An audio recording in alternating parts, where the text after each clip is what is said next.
నమ్మితే వాస్తు పురుషుడు, ఒక ఇంట్లో వాస్తు పురుషుడు ఉంటాడు. వాస్తు పురుషుని యొక్క మండలం, గృహం, మధ్య గర్భం, ఈశాన్యంలో ముఖం, నైరుతిలో పాదాలు, ఆగ్నేయ వాయువుల్లో భుజాలు అనే పునాది మీద వచ్చింది వాస్తు శాస్త్రం. వాస్తవంగా అష్టదిక్కులు, తూర్పు, పడమర, ఉత్తర, దక్షిణ 4 దిక్కులు, ఈశాన్య, ఆగ్నేయ, వాయువ్య, నైరుతి 4 దిక్కులు, మొత్తం 8 దిక్కులు అష్టదిక్కులు అంటారు. అష్టదిక్కుల్ని పాలించేవాళ్ళు అష్టదిక్పాలకులు అంటారు. ఒక ఇల్లు కట్టుకునేటప్పుడు 8 దిక్కుల్ని సమంగా చూసుకొని కట్టుకోవాలి. ఎటు పక్కకి పెరిగినా తరిగినా ఆ దిక్కులో ఉన్న అధిదేవతకు కోపం వస్తుంది, దానివల్ల నష్టం కలుగుతుంది అంట. అసలు మొత్తం 8 కాదు, మొత్తం 45 దేవతలు. 45 దేవతలు. అర్థమైందా?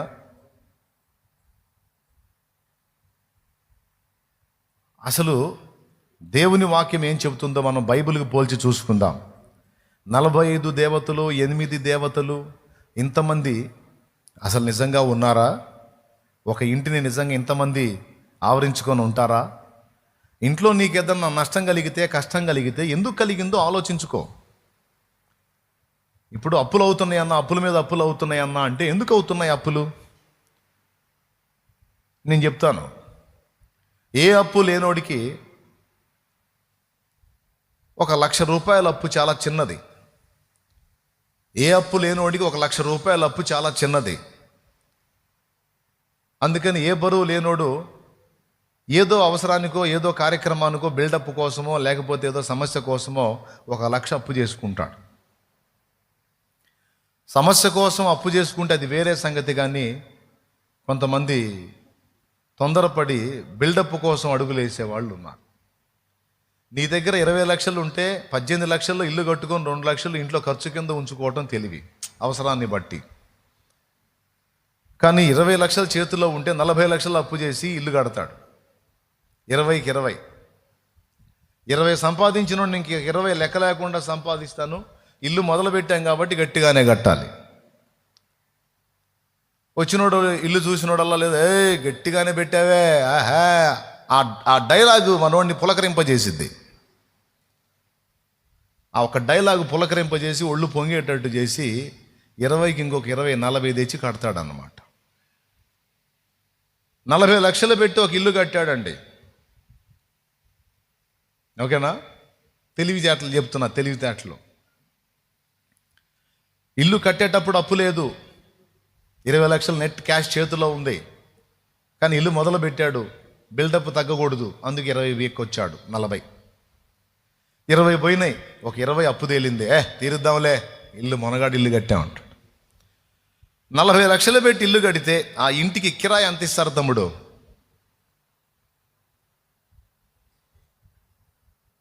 ₹1,00,00,000 పెట్టి కట్టిన ఇంటికైనా 10,000 నువ్వు ఇచ్చేది కిరాయి. అయ్యా, అంతకు మించి ఎక్కువ ఇస్తావా? చెప్పండి. ₹1,00,00,000 పెట్టి కట్టిన ఇంటికైనా నువ్వు 10,000 కంటే ఎక్కువ కిరాయి ఇస్తావా? ఏ బాబో, అదే 40 లక్షలు ఇల్లు అంటే ఒక 5,000కి వచ్చింది. 5,000 పడేస్తే 40 లక్షలు విలువైనటువంటి ఇల్లు కిరాయికి ఇస్తారు. 40 కాదు, 60, 70 లక్షల ఇల్లు కూడా 5,000 కిరాయికి ఇవ్వగలుగుతారు. అంత మించి పెట్టలేము మనం. సరే, 40 లక్షలు ఒక 5,000 కిరాయి. 40 లక్షలను అలాగుని తీసుకెళ్ళి బ్యాంకులో వేస్తే, లేకపోతే 20 లక్షలే అనుకుందాం, 20 అప్పొద్దు, 20 లక్షలు నెట్ తీసుకెళ్ళి బ్యాంకులో వేస్తే 1,800 కాడికి 80 పైసలు వడ్డీతో, 1,800 కాడికి 20 లక్షలకి 16,000 వస్తుంది. ఎంత? 5,000 పడేస్తే నువ్వు కట్టాలనుకున్న 40 లక్షలు ఇల్లు వచ్చింది. ఇంకెంత మిగిలిద్దా నీకు? 11,000 నీ చేతిలో మనీ ఉంటుంది.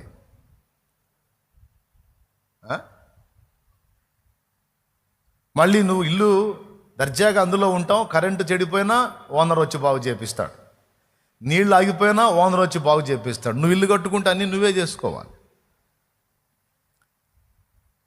అవునా? నువ్వు ఖచ్చితంగా లెక్కసరిగా కిరాయి ఇచ్చి జాగ్రత్తగా చూసుకుంటే నువ్వు ఖాళీ చేస్తానన్నా కూడా వద్దు సార్, ఉండండి సార్ అంటుంటారు ఇంటి ఓనర్. ఎందుకంటే కొంతమంది వచ్చి కిరాయికుండి డబ్బులు ఇక ఇబ్బంది పెట్టారు. మీరైతే నెల 1వ తారీఖు రాగానే పిలిచి డబ్బులు ఇస్తున్నారు. సార్ మీరే ఉండండి సార్, నేను ఏదైనా తేడా ఉండి బాగు చేపిస్తా సార్, మీరు ఉండండి సార్, ఎందుకు సార్ ఖాళీ అని అడుగుతారు. ఇంటి ఓనర్నే కూలివాని కింద మార్చేసి వాడుకొని 20 లక్షల్లో అదే ఇంట్లో నివాసం, అంతా రాయల్టీ ఇంకా పెంచే ఖరీదు ఉంటుంది. ఆ ఇంట్లో ఉంటా 11,000 20,000 11,000 నెలకి మిగిలించుకునేది 80 పైసలు వడ్డీ లెక్కేస్తే. కొంతమంది ఏం చేస్తారు, కనీసం నెలకి ₹2 వచ్చే విధంగా, అంటే 100కి ₹2 అంటే లక్షకి కనీసం 2,000 వచ్చే విధంగా ఇన్వెస్ట్ చేసుకుంటారు. అంటే పెట్టుబడి పెట్టుకుంటారు ఇంకొక పనిలో. అప్పుడు 20 లక్షలకి నెలకి లక్షకి 2,000 కాడికి 40,000 వస్తుంది. అప్పుడు 5,000 కిరాయి ఎంత? సరే, ఇప్పుడు పాయింట్ తీసుకుందాం. 40 లక్షలు పెట్టి 20 లక్షలు అసలు, 20 లక్షలు వడ్డీకి తెచ్చి కట్టాడు. వడ్డీకి తెచ్చేటప్పుడు ప్రామిసరీ నోటు మీద ధర్మ వడ్డీ 2 లేక ₹3 అని రాస్తారు. వాస్తవంగా ₹5 వడ్డీ. ₹5 వడ్డీ తక్కువ ఏమన్నా ఉందా? ఇప్పుడు ధర్మ వడ్డీ అంటే మనోళ్ళు ₹5. ఏం బ్రదర్ ధర్మ వడ్డీ బ్రదర్? నేను 20,000 30,000 50,000 అడగట్లా, నేను ధర్మ వడ్డీ ₹5. ₹10 వడ్డీకి తెచ్చేవాళ్ళు కూడా ఉన్నారు. ఇక్కడ ఉన్న వాళ్ళ ₹10 వడ్డీ వాళ్ళు ఎంతమంది ఉన్నారు? చేతులు ఎత్తండి. అదిగో చేతులు లేచినాయి. మీరు తేలేదా? ₹10 వడ్డీకి తెచ్చి చేతులు ఎత్తవయ్యా, అప్పులు పోవాలని ప్రార్థన చేస్తా. యేసు నామములో అప్పులు తొలగిపోవును గాక. బాగా వినండి, బ్రతుకు చెబుతున్నాను నేను. ₹10 వడ్డీ అంటే బతికే పనేనా? చుక్కలు కనపడుతుంటాయి. ఇప్పుడు ఇందాక చేతులు ఎత్తిన వాళ్ళకి తిండి పట్టదు, నిద్ర పట్టదు, నరకం కనపడుతుంటుంది. సరే, వాళ్ళే బాధలో తెచ్చారు, మిమ్మల్ని అంటలేదమ్మో. కొంతమంది ఎలా బుక్ అయ్యారో చెప్తున్నాను నేను. ఇప్పుడు ఏం జరిగింది? 20కి 20 తెచ్చి 40 పెట్టి కట్టాడు. ఇప్పుడు 40 లక్షలు పెట్టి ఇల్లు కడితే అతనికి ఎంత సేవ్ అయిందయ్యా అంటే ఒక 5,000 కిరాయి సేవ్ అయింది అంతే. 40 లక్షల అక్షరాల్లా తీసుకెళ్ళి బ్యాంకులో వేస్తే ధర్మ వడ్డీ 80 పైసల కాడికి వేస్తే ₹32,000 నెలకు వస్తుంది కదా. అంతేనా నా లెక్క తప్ప? రూపాయికి ఇప్పుడు 100కి 80 పైసల కాడికి లక్షకి 800 పెద్ద ఆయన. అట్లాంటిది 40 లక్షలకి 432,000 అలాగూ తీసుకెళ్ళి బ్యాంకులో ఫిక్స్డ్ డిపాజిట్ చేస్తే చక్కగా ఏమండి 32,000 నెలకి ఒక ఉద్యోగస్తుడి జీతం. కానీ దాన్ని ఇప్పుడు ఇల్లు కట్టి ఇంట్లోకి ఎగురుకుంటా జాయిన్ అయ్యాడు. ఎంత సేవ్ అయిందయ్యా ఇతనికి? ఎంత కవర్ అయిందంటే ఒక 5,000 కవర్ అయింది. ఓకేనా? ఇప్పుడు ధర్మ వడ్డీ కాడికి పోదాం. 20 లక్షలకి ₹5 వడ్డీ. ఇక ఈ లెక్క తెచ్చాడుగా. ఎలివేషన్ బాగుండాలి మేస్త్రి. అలాగే భలేవాడు సార్. ఎదురు ఎలివేషన్ బాగుండాలి, బిల్డప్ తగ్గకూడదు. ఇప్పుడు ఏం జరిగింది? 20 లక్షలకి ₹5 వడ్డీ అమ్మా, ధర్మ వడ్డీ అమ్మా. ₹10 వేస్తే దడుచుకొని వస్తాము. 5 జాలే, 5 వేద్దాం. 100కి ₹5, లక్షకి 5,000. 20 లక్షలకి 25 అంటే ఎంత? 1,00,000. అంతేనా? నెలకి ఎంత అవుతుంది? సంవత్సరానికి 2 సంవత్సరాలకి 2 ఏళ్ళు ఆడతా పాడతా అయిపోయింది. అంటే మొదటిది 20 లక్షలు, 2 ఏళ్ళు అదిగో ఇదిగో. ఎందుకంటే ఇంట్లో చేరినోడు ఊరుకోడు, మళ్ళీ సోఫాలు కావాలా, మళ్ళీ లోపల సెట్టింగులు కావాలా, లోపల అన్ని ఏర్పాట్లు కావాలి, ఈ తంతులో ఉంటాడు. ఏవయ్యా వడ్డీ అప్పు నీకు అనవసరం, అది నేను చూసుకుంటా. అప్పు వడ్డీ నీకేం కావాలి చెప్పు, అంతవరకు ఏడా సుప్రీం ఏడా. 2 ఏళ్ళు గడిచేసరికి 20 కాస్త 24 అయింది. అంటే 44 లక్షలు అప్పు తేలాడు. ఇప్పుడు ఏం చేయాలా? ఏంది తీసుకొని మాట్లాడవేంది? 3 నెలల్లో పడేస్తానన్నావు, 2 సంవత్సరాలు అయింది, ఏంది ముంచేస్తావా ఏందంటే, ఇదిగో నువ్వు నలుగురిలో మాట్లాడవాకు, నలుగురిలో నన్ను అట్లా మాట్లాడొద్దు. మాట్లాడొద్దంటే 2 ఏళ్ళు అయిపోతుంటే మరి ఏం ఇవ్వవా? నేను వచ్చిన దాకా ఇవ్వవా? మా కష్టాలు ఉండవు, మాకు బాధలు ఉండవు, మాకు సమస్యలు ఉండవు, ఏంది నువ్వు అంత రోషగాడి పడేవా అంటాడు. ఏయ్ నువ్వు ఎక్కువ తక్కువ మాట్లాడొద్దు. అంత రోషం ఉంటే ఇవ్వ, రేపు సాయంత్రానికి అలా పడేసా పో. పో, ఏ పోతే చెప్తా నీ సంగతి. ఇంకెక్కువ మాట్లాడు పో. అప్పుడు ఆవేశంగా ఇంకో చోటకు పోతాడు. దేనికి? ఇప్పుడు వాడికి వడ్డీ అసలు మొత్తం పడేయాలిగా, 44 లక్షలు. అప్పుడు ఇంకొకటి గాడికి పోతాడు, పోయి ఏ ఇల్లు కట్టాడో ఆ ఇల్లు తాకట్టు పెడతాడు. ఈలోపు మార్కెట్ రేటు కొంచెం పెరిగి ఆ ఇల్లు కాస్త ఒక 60 లక్షల రూపాయల వాల్యూ వచ్చిందనుకో, పోయి ఏమంటాడు తెలుసా? డబ్బులు కావాలంటాడు. ఆ డబ్బులు అంటే, సుబ్బారావు ధర్మ వడ్డీ నేను 7 రూపాయలు ఇంకా ఎక్కువ తీసుకోను అంటాడు. వాడన్న మాటలే భేదిస్తుంటాయి. అంత రోషం గలవాడి పడేవాయ్ అని వాయ్ అన్నాడే వాడు నన్ను అని అదే భేదించి, 7 అయితే అయింది పర్వాలేదు లేవు, ఎంత కావాలి? 40 లక్షలు కావాలి. 40 ఏంది 400 అడిగినట్టు అడిగావు? 40 లక్షలు అంటే మరి ఏముందంటే, నా ఇల్లు రాసుకోబో, తాకట్టు రిజిస్ట్రేషన్ చేస్తాపు. అయ్యా ఇప్పుడు 40 లక్షలు తెచ్చి వాడు మొక్క నిశ్చర పడేసి, ఈ నా కాగితాలు నాకిటి అని వాడి కళ్ళ ముందే పర్రాజించి మీసం తిప్పుతాడు. అయిపోయిందా? ఇక ఆ రోజు ఇంట్లో బిర్యానీ వండుకొని తింటారు, వాడి దరిద్రం పోయిందని. కానీ దరిద్రం పోలా, డబల్ అయింది ఇక్కడ.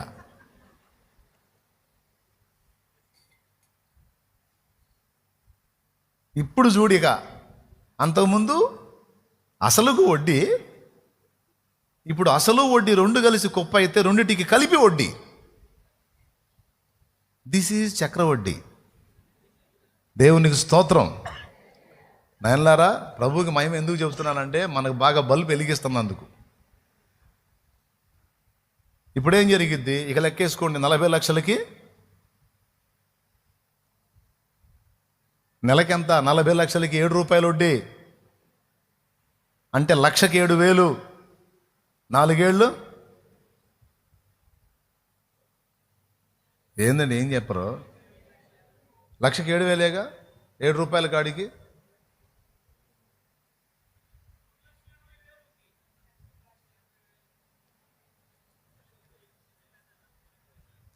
ఇందాక ఎవరు మరి 28,000 అంది? కరెక్ట్ చెప్పండి. 100కి 7 రూపాయలు, 40 లక్షలకి ఎంత అవుతాయా? అట్లాంటి వడ్డీ మరి 28,000 వడ్డీ ఏదైనా ఉంటే నాకేంటి, నేను శుభ్రంగా మంది.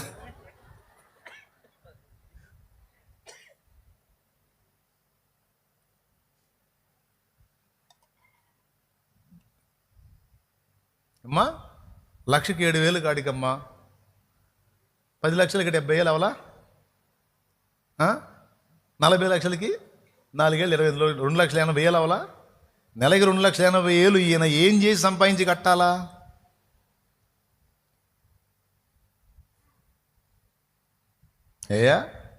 కోట్లు అవసరం లేదు నా అప్పు. 20 నుంచి ఎట్లా స్టార్ట్ అయిద్దో చెబుతున్నాను నేను. ఇప్పుడు నెలకి ఈ 44కి ఇంకా 4 చెప్పాలా? ఓన్లీ 40 లక్షలకే చెప్పా, 4 ఉంది మళ్ళా. అది కూడా కలిపితే మొత్తం 3 లక్షలు అప్పు తేలిద్ది నెలకు వడ్డీ. ఇప్పుడు నెలకి 3 లక్షలు యాడ్ అవుతుంటుంది ఈ 44కి. మొదటి నెలలో 47 అవుద్ది. రెండో నెల కట్టకపోతే ఆ 7కి ఇంకొక 3 యాడ్ అయ్యి 50, 53, 56, 59, 62. కరెక్ట్గా మళ్ళీ ఒక సంవత్సరం తిరిగేటప్పటికి ఎంత అయిద్దో తేల్చమ్మా? 2 ఏళ్ళకి ఎంత అయిద్దో తేల్చమ్మా? ఇప్పుడు ఈ వడ్డీ కట్టలేడు. ఓకేనా? ఒక నెల అయిపోయేటప్పటికే 3 లక్షలు యాడ్ అవుతుంది. అప్పుడు ఆలోచనలో పడతాడు, ఏందిరా ఈ అప్పులు ఇలా పెరిగిపోతున్నాయే. మళ్ళీ వాడేం చేస్తాడు? ఇచ్చినోడు, సుబ్బారావు నాకు ఒక 10 లక్షలు అవసరం అయింది, ఏదన్నా చూడు, ఎక్కడన్నా నాకు అర్జెంటు కావాలి, నేను మొత్తం అడగట్లా, 40 అడగట్లా, నేను 44 ఇచ్చా, మొత్తం అడగట్లా. 10 లక్షలు అర్జెంటుగా అవసరమైంది అంటాడు. అదే మనం అడగగానే అంత మొత్తం ఇచ్చాడు, 10 లక్షలు తేవాలని మళ్ళీ ఇంకో చోట తెస్తాడు 10 రూపాయలు వడ్డీకి. ఎందుకంటే మాట దక్కించుకోవాలి కదా. 44 లక్షలు ఇచ్చాడు కదా మాట మీద, నోటు మీద. ఇంకో చోట 10 లక్షలు తీసుకొచ్చి ఇక్కడ ఇచ్చి 44లో 10 తగ్గింది అనుకుంటాడు. ఆ రోజు బిర్యానీ వండుకుంటారు. స్తోత్రం. ఇవన్నీ ఎవరి అనుకున్నావు? స్తోత్రం.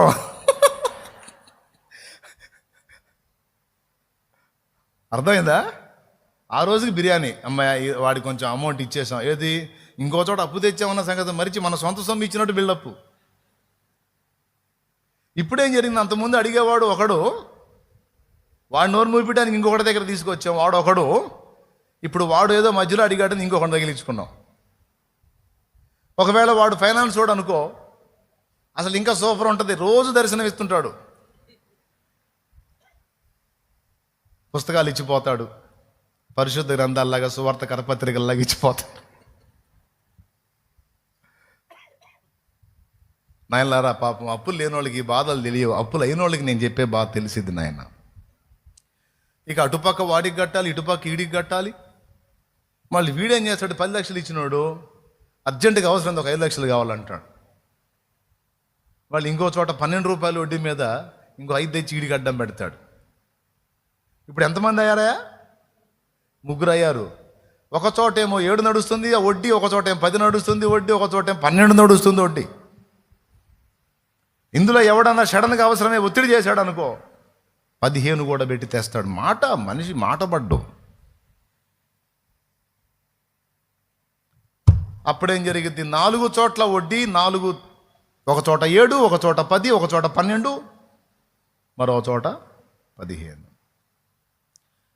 ఇప్పుడు వాడు కనపడ్డప్పుడు ఏంది ఏమన్నా ఇచ్చేది ఉందా అంటుంటాడు ఒకడు. ఇంకొకటి కనపడి, నువ్వు అన్న మాట నిలబెట్టుకుంటావు, మాట మీద నిలబడే మనిషి మీద ఇచ్చాను సుబ్బారావు, నువ్వు జాగ్రత్త నువ్వు అని చెప్పని ఇంకొకటి కనపడతాడు. ఇక ఎక్కడ బజార్లు ఇడి ఆడు కనపడ్డా టీ తాగేదానికి లేదు, టిఫిన్ చేసేదానికి లేదు. ఈ రకంగా మనశ్శాంతి పోయింది, భయం స్టార్ట్ అయింది. చివరికి ఉన్న ఇల్లు అమ్మినా కూడా సరిపోనంతగా కుప్పల్లాగా పెరిగిపోతాయి అప్పులు. అప్పుడు స్టార్ట్ అయింది ఇక ఏది? దిక్కుమాలిన సలహాల పర్వం. దిక్కుమాలిన సలహాల పర్వం. ఈ ఉచిత సలహాలు ఏముంది? పైసా ఖర్చు ఉండదు, పక్కోడిని బలి చేయటమేగా. ఆల్రెడీ ఇన్ని 4 రకాలుగా అప్పులు చేసుకుని వాడు గుల్ల అవుతుంటే వచ్చి అంటాడు, సుబ్బారావు అంతకుముందు నీ పని బాగుంది కానీ ఇల్లు కట్టిన దగ్గర నుంచి నీకేదో తేడా వచ్చిందా అంటాడు. నిజమే, ఇల్లు కట్టిన దగ్గర నుంచే తేడా వచ్చింది. అది వాస్తులో తేడా కాదు, అప్పు చేసి బిల్డప్ ఇచ్చాడు చూడు, అది అసలు కారణం. కానీ వచ్చినోడు వచ్చి అంటాడు, ఇల్లు కట్టకముందు బాగుందయ్యా నీ పని, ఇల్లు కట్టావా ఏమంటా కట్టావో మొత్తానికి ఏదో తేడా వచ్చిందయ్యా, అంతేనంటావా అని మనోడు ఒక్కసారి మూవీలో కానీ గిర్రా గిర్రా గిర్రా వెనక్కి తిరిగి బ్యాక్ సన్నివేశం ఫ్లాష్ బ్యాక్ వచ్చిందే అట్లా వెనక్కి వెళ్తే అప్పుడు మనిషి ఇల్లు లేనప్పుడు ప్రశాంతంగా ఉన్నాడు, ఇల్లు వచ్చిన తర్వాత ఇప్పుడు చాలా ఇబ్బందికరమైన పరిస్థితులు కనపడతా ఉంటాయి. నువ్వు చెప్పింది నిజమే వెంకట్రావు అంటాడు. ఇప్పుడు సుబ్బారావు వెంకట్రావు ఇద్దరు కలిసి ఒక అండర్స్టాండింగ్కి వస్తారు. ఇల్లు చూపించాలా ముందు, అసలు ఇల్లు కట్టిన దగ్గర నుంచి ఎఫెక్ట్ అవుతుంది, ఇల్లు చూపించాలనగానే ఇప్పుడు 5వ ఓడు సీన్లోకి దిగుతాడు. ఇప్పుడు 4 అప్పులోళ్ళు ఉన్నారు కదా, వెంకట్రావు పుణ్యం అని మనీ లాగే సెక్షన్ ఇంకొకటి 5వ వాడు ఎంటర్ అవుతాడు. వాడు ఎంటర్ అయ్యి వచ్చి అసలు ఎట్లా ఉంటున్నారు ఈ ఇంట్లో అంటాడు. అయ్యా ఏమైందండి అంతా తేడానే కదా, ఇల్లు అంతా తేడానే కదా, మరి దరిద్రం నాకేమొచ్చిద్దయా, అప్పులు కాక ఏమవుతాయండి? మాకు తెలియదండి, మామూలుగా మన అన్ని సిద్ధాంతాల ప్రకారమే కట్టామండి. ఏం సిద్ధాంతం, నీ పేరేంది అంటాడు. నా పేరు ఫలానా అండి సుబ్బారావు. మరి నీ పేరు మీద ఉండకూడదు అంటాడు. నీ పేరు మీద ఉండకూడదా, అర్జెంటుగా అది తీసే అంటే మళ్ళా 4-5 లక్షలు అప్పు తెచ్చి వాడు చెప్పినవన్నీ పగలగొట్టి మళ్ళా మార్చి కట్టి అమ్మయ్య అనిపించుకొని ఆ రోజు బిర్యానీ వండుకుంటారు. మళ్ళీ ఇప్పుడు కథ టర్నింగ్ తిరిగినప్పుడల్లా ఒక బిర్యానీ పాయింట్ ఉంటుంది. దేవునికి స్తోత్రం, హల్లెలూయా. ఓకేనా, అయిపోయింది. అంటే ఇప్పుడు ఇంట్లో నువ్వు వాస్తులో షేపులు మార్చినంత మాత్రం లోగులు సొమ్ము వచ్చే ఇంట్లో పడదుగా, పడిద్దా? నేను సంవత్సరం నేను వల వేసావేంది వచ్చి చేపలన్నీ పట్టానికి? నీ ఇల్లు నువ్వు రిపేర్ చేసుకున్నావు, అంత మించి ఏమో వచ్చింది. సరే, అన్ని పగలు కొట్టుకొని మళ్ళీ పెయింట్లు వేసుకొని మళ్ళీ లైన్ చేసుకుంటా, అయినా మారదు. ఆ నలుగురు అడుగుతానే ఉంటారు, వడ్డీలు పెరుగుతానే ఉంటాయి. బలవంతం పెట్టినోడిని నోరు మూపించడానికి ఇంకో చోట పోయి తెస్తుంటాడు. చివరికి అప్పు చేయటంలో ఆరుతేరిపోతాడు. అప్పు తెచ్చుకోవడానికి ఉన్నవి లేనివి కల్పించి చెప్పి ఒక అబద్ధీకుడిగా మారిపోతాడు. లోపల లోపల కుమిలిపోతాడు. తెలిసి వీడికి అబద్ధం చెప్తున్నాను, తెలిసి వీడిని మోసం చేస్తున్నానని ఎరిగి మనస్సాక్షిని చంపుకొని అబద్ధాలు ఆడటానికి అలవాటు పడిపోతాడు. అశాంతి, దుఃఖం, వేదన. ఈలోపు వాడే మళ్ళీ వస్తాడు. మొన్న వచ్చినోడు కాస్త సరిగా చూడలేదు సుబ్బారావు, ఏం మార్పులు రాలేదనుకుంటాగా. ఏం రాలేదు. ఈ మధ్య ఒకడు కనపడ్డా, కాస్త రేట్ ఎక్కువగా, డబ్బులు ఎక్కువ తీసుకుంటారు. మొన్న వచ్చినోడు మనం ఎంత 12 ఏళ్ళు ఇచ్చింది, మనం కొద్ది రేట్ ఎక్కువ. అయితే పవర్ఫుల్ మనిషి, చూశాడంటే చాలా చెప్పేస్తాడు అంటాడు. అప్పటికి మనోడికి పిచ్చి పీక్ స్టేజ్కి వెళ్ళి ఉందిగా. ఎట్లనన్నా ఏదన్నా ఒక స్థితిలో బయటపడతామేమో అన్న ఆశతో ఆడేవాడు ఎంత తీసుకుంటాడంటే మనిషి ఒక 35 దాకా తీసుకుంటాడంట. అయితే మొత్తం పేరు బలాలు అన్ని నక్షత్రం మొత్తం అంతా రాసి గీసి అన్ని వేసి మనకంతా అసలు అన్ని లెక్కలు నీ పేరు మీద, ఇంటోళ్ళ పేరు మీద, అసలు దరిద్రం ఎవరి ద్వారా వస్తుందో అన్నీ చెప్పేస్తాడు. ఊరకు అసలు మనిషి ఇంట్లోకి ఎంటర్ అయితే చాలు అసలు ఆయనకి టైం దొరకదు. మనకి దొరికితే మాత్రం లెక్కే. ఒక 35 ఏళ్ళు మనం చూసుకోవాల్సి ఉంటుంది. వచ్చిందాక ఏదన్నా ఆయన చెప్పినవి చేయడానికి ఒక 10 ఏళ్ళు అట్లా చూసుకుంటే ఒక 50 ఏళ్ళు దగ్గర పెట్టుకో సుబ్బారావు. ఎట్లన్నా కానీ అప్పో ఒక 50 ఏళ్ళు లైన్ చేసుకోపో. ఎట్లన్నా ఆయన డేట్ దొరికేటట్టు నేను చేస్తాను, ఆయన పట్టుకొస్తాను నేను. మరి నీ ఇష్టం వెంకట్రావు, ఎట్లా నువ్వే సాయం చేయాలి. అంత గెట్టోడు అంటున్నావు, అసలు టైమే దొరకదు అంటున్నావు. అట్టంటోడు వస్తే మన కథ మారిపోయింది అంటున్నావు. మరి ఎట్లన్నా అని నువ్వే పట్టుకొచ్చే మార్గం చూడయ్యా. ఆ 50 ఏళ్ళు నేను చూసుకుంటానని మళ్ళీ ఇంకొక 50. వాడు వచ్చినాడు ఊరుకుంటాడా? వాడి పంతనం చూపించాలి. ముందే బిల్డప్ ఇచ్చాడు కదా, నువ్వు పెద్ద పనుడు అని చెప్పాను రో అని. వాడు వచ్చిన దగ్గర నుంచి వాడు కొన్ని చూపిస్తాడు, మనోడు మళ్ళీ పగలేయటం మొదలేస్తాడు. ఇప్పుడు చెప్పండి, ఈ రకంగా 100 కథలు చెప్పగలుగుతాను సమాజంలో జరుగుతున్న పరిస్థితులు. ఇవి కథలా, వాస్తవాలా? వాస్తవాలు అన్న చేతులు ఎత్తండి. నగ్న సత్యాలు కాదా తమ్ముడు? మరి చేయత్తలేదే. పచ్చి నిజాలు నానా, జీవిత సత్యాలు. ఎందుకు ఈ విషయాలు మాట్లాడుతున్నానంటే అసలు తేడా ఎక్కడుంది?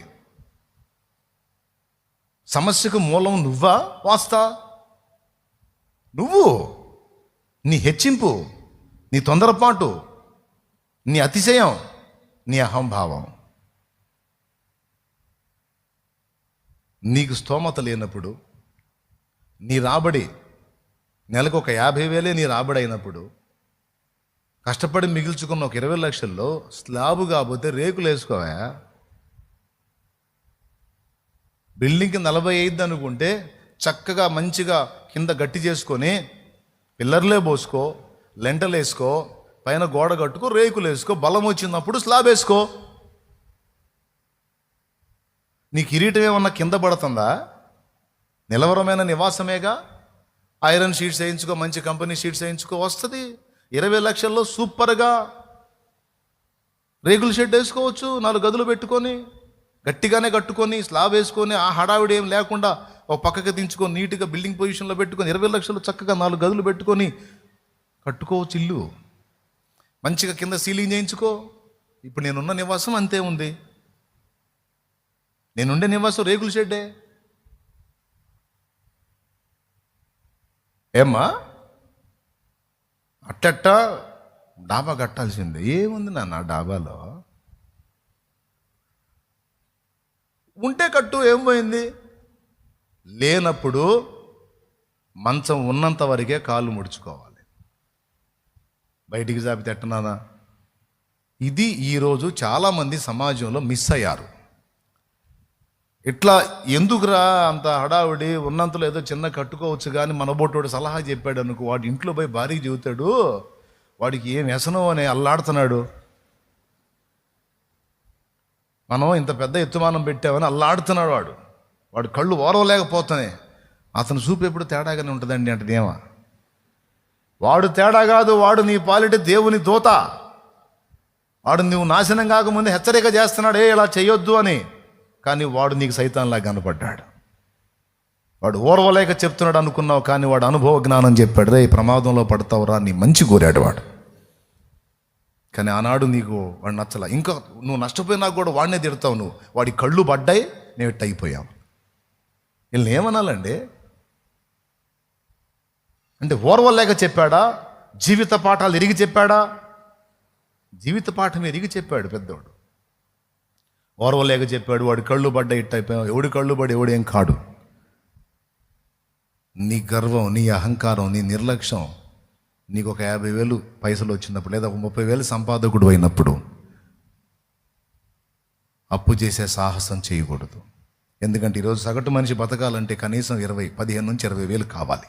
ఒక కుటుంబం బతకాలంటే. నీకు వచ్చేదే 30,000 అయితే, నీకు మహా అయితే అన్ని ఖర్చులు బాగున్నా ఒక 5-6,000 మిగులుతాయేమో నెలకి. సంవత్సరానికి 1,00,000 లోపు నీ మిగులుదల. కాబట్టి నీ మిగులుదల ఎంత? నువ్వు ఎంత అప్పు చేస్తున్నావు? ఎందుకు చేస్తున్నావు? అందులో నీకు వచ్చే బెనిఫిట్ ఏంటి? లెక్కలు వేసుకోరు, బేరీజు వేసుకోరు, కనీసం అంచనా వేసుకోరు. చదువు లేని వాళ్ళు అంటే తీసేయండి, వాళ్ళకి అక్షర జ్ఞానం లేదు. నేను చెప్పనా, వాళ్ళే బెస్ట్గా ఉన్నారు. చదువుకున్నోళ్ళే చాలా బుద్ధిహీనంగా అడుగులు. Over confidence. ఏం కాదు, అట్లనే చక్రం తిప్పుతా. ఏందమ్మా నువ్వు తిప్పేది? అప్పులు ఇరుక్కున్నావంటే చక్రం నువ్వు తిప్పటం కాదు, చక్రం అలాగా నిన్ను తిప్పుతారు జనం. అది మనం చెబితేనేమో వాడి దృష్టిలో వ్యసనం.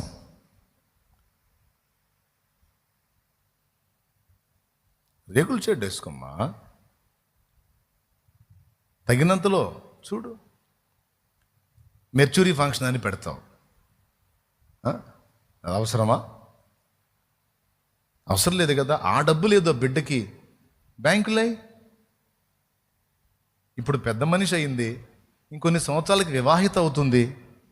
ఆ బిడ్డ బంగారు భవిష్యత్తు ఇవ్వు. 1,00,000 2,00,000 ఆ పిల్ల పేరు మీద 2,00,000 ఖర్చు పెడుతున్నావు. అందరిని పిలిచి, మా అమ్మాయి మరి పెద్దదైంది, పెద్ద మనిషి అయిందని నువ్వు పిలిచి 2,00,000 3,00,000 ఒక్కొక్కళ్ళు అయితే 10,00,000 15,00,000 కూడా ఖర్చు పెడతారు. అంటే ఫంక్షన్ గ్రాండ్గా ఉండాలి. వస్తాడు, నువ్వు మటన్ వేస్తే తింటాడు, చికెన్ వేస్తే తింటాడు, నువ్వు స్వీట్ హాట్లు పెడితే తింటాడు, పోతాడు. నువ్వేం చేస్తున్నావు తెలుసా? ఆ పిల్ల భవిష్యత్తును వచ్చిన వాళ్ళకి తినబెడుతున్నావు నువ్వు అమాయకంగా. ఆ రోజుకి వస్తారు, తింటారు, వెళ్ళిపోతారు. చివరికి పిల్ల పెళ్ళికి వచ్చేటప్పటికి ఆ బిడ్డకి ఏమి ఇచ్చే పరిస్థితి ఉండదు. నువ్వు ఆ 2-3 లక్షలు ఏదో 4-5 లక్షలు తీసుకెళ్ళి ఆ బుడ్డ దాని పేరున బ్యాంకులో వేసాయి. అదేం పబ్లిక్కి తెలియాల్సిన విషయం ఏం కాదు కదా. రహస్యంగా ఉంచు. బిడ్డకి ఆ వైద్య సూత్రాలు ఏవో చెప్పండి, ఆ బలమైన ఆహారం తినబెట్టండి. ఆ వారం 10 రోజులు బిడ్డని కాస్త చాటు చేసుకోండి. బిడ్డకి జాగ్రత్తలు చెప్పండి. అమ్మా నువ్వు పెద్దదానివి అయ్యావమ్మా, ఇలా కాచుకోవాలరా, ఒంటిని ఇలా కాచుకోవాలి, దేహాన్ని ఇలా కప్పుకోవాలమ్మ, సమాజంలోకి వెళ్తున్నప్పుడు నువ్వు భద్రంగా ఉండాలి, అందరినీ నమ్మకూడదమ్మా, ఎవరి మాట వినైనా ఎట్లా పడితే అట్లా నువ్వు వెళ్ళకూడదమ్మా అని చెప్పి నువ్వు బిడ్డలకి చెప్పుకునే జాగ్రత్తలు చెప్పుకో. బిడ్డకి మంచి ఆహారం పెట్టు, వెన్ను నడుము బలపడేటట్టు బిడ్డకి మేత పెట్టు, మంచి మేత పెట్టు.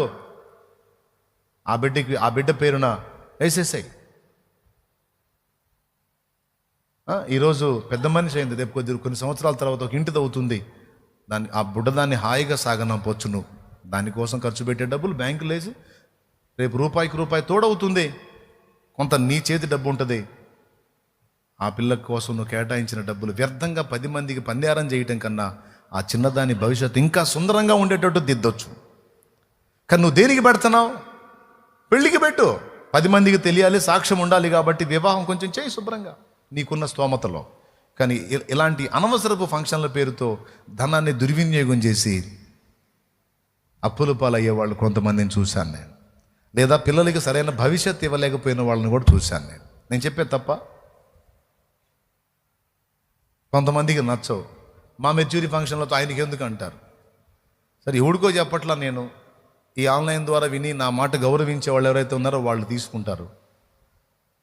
మీ అందరూ తీసుకుంటారు, జాగ్రత్త పడతారు.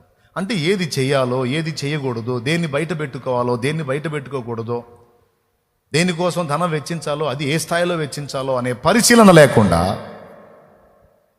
బుద్ధిహీనమైన పనులు మనం చేసుకొని, మరే నీకే గ్రహదోషం ఉంది, గ్రహాలు కొంచెం రివర్స్లో ఉన్నాయి, అయ్యిందో మరి అప్పులైన వాళ్ళకే గ్రహాలు రివర్స్లో ఉంటాయి,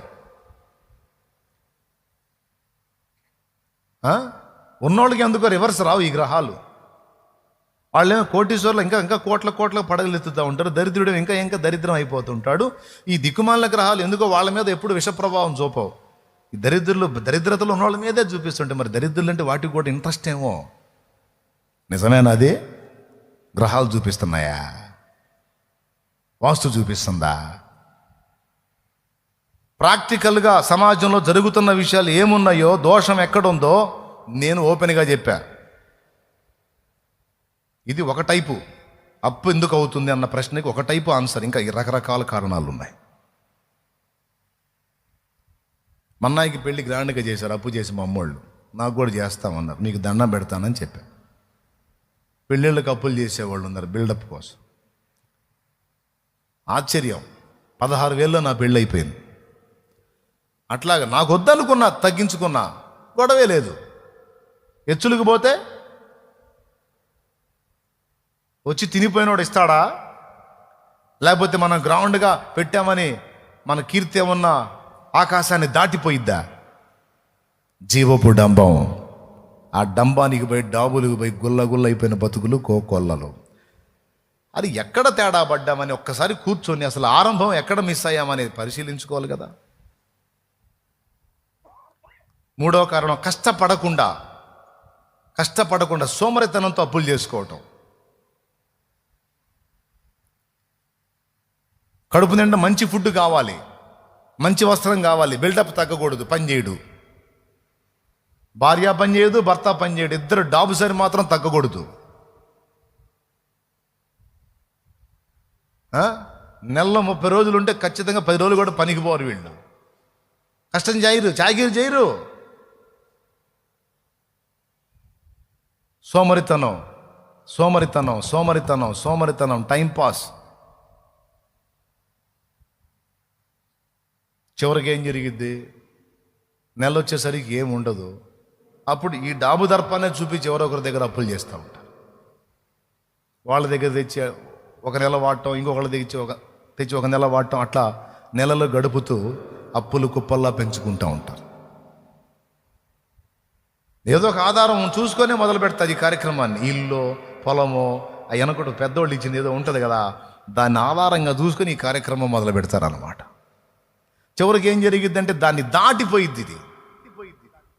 అప్పుడు వీటి గ్రహ దోషాలని, వాస్తులని, సిద్ధాంతాలని, జ్యోతిష్కాలని, రాశి ఫలాలని, పిచ్చి వాటన్నిటి చుట్టూ తిరిగి చివరికి ఆత్మహత్యలతో ప్రాణం తీసుకునే వాళ్ళు కొంతమంది, కాపురాలు కూలిపోయిన వాళ్ళు కొంతమంది, విడాకులు తీసుకున్న వాళ్ళు కొంతమంది, తప్పుడు త్రోవలోకి వెళ్ళిపోయిన వాళ్ళు కొంతమంది. ఈరోజు సమాజంలో బలైపోతున్న జీవితాల్లో ఇదొకటి ఉంది. నేను చెప్పే వాస్తవాలేనా కాదా? వాస్తవాలంటే చేతులు ఎత్తండి కొంచెం. వాస్తవాలేనా? నువ్వు చదివించిన వచనం ఏంది? నువ్వు రక్షణ గురించి మొదలుపెట్టి నువ్వు ఎటు నుంచి ఎటు వచ్చావురా అన్నయ్య అనొద్దు. నేనే వచనం చదివించానో నాకు తెలుసు, అక్కడికి ఎప్పుడు రావాలో కూడా నాకు తెలుసు. కానీ నేను చెప్తున్నది మాత్రం అనవసర ప్రసంగాలు కాదు, అవసరమైన సందేశం ఇది. ఇక్కడ కూర్చున్న మీరే కాదు, ఆన్లైన్లో వేలాది మంది వీక్షిస్తున్నారు, వాళ్ళు కూడా వినాలి. క్రైస్తవుడు అయి ఉండి క్రమశిక్షణను విస్మరించి మూర్ఖపు క్రియలు చేసి అతికిపోయి జీవపు డంబానికి పోయి సోమరితనానికి పోయి నువ్వు చేతులారా నీ జీవితాన్ని పాడు చేసుకుంటూ కుటుంబాన్ని విచ్ఛిన్నం చేసే పొరపాటు ఇంకా లైఫ్లో చేయొద్దు. దానికి వాస్తు దోషమో, గ్రహదోషమో, నక్షత్రమో, రాశో కాదో, కేవలం నీ ఆలోచన విధానంలో ఉంది తప్పు. చర్చికి వచ్చినప్పుడు, ఏసై దగ్గరికి వచ్చినప్పుడు ఏసై ఏం చేస్తాడంటే నువ్వు అనుకుంటున్న సోదంతా చెప్పడు ఆయన. అసలు మూలం ఏదో దాన్ని చూపిస్తాడు. ఇదిరా అసలు కారణం. మరి ఇప్పుడేం చేయాలి? ఇక అప్పులు పెరిగిపోకముందే ఉన్నదేదో తెగనమ్మి వదినం చేసుకో. ఫస్ట్ మనశ్శాంతి వచ్చింది.